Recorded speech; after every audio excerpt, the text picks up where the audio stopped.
कितनी अजीब बात है ना कि इंसान के चले जाने के बाद उसकी इस्तेमाल की हुई सारी चीज़ों को या तो फेंक दिया जाता है या गरीबों में तकसीम कर दिया जाता है, लेकिन उसकी कमाई हुई सारी दौलत, सारी कीमती चीज़ें आपस में बांट ली जाती हैं।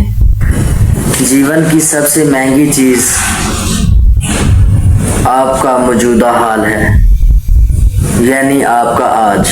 वो कहते हैं ना, माजी तारीख है, मुस्तकबिल इसरार। जो कुछ है बस आज ही है। ये इतनी महंगी चीज़ें हैं कि अगर एक बार हाथ से निकल जाएं तो पूरी दुनिया की दौलत भी इसे खरीद के आपके लिए वापस नहीं ला सकती। इसकी कोई कीमत नहीं, ये अब अनमोल है। आपको मौजूदा सूरत हाल, आपका मौजूदा हाल यानी आपका आज, आपका मौजूदा हाल आपका आज है।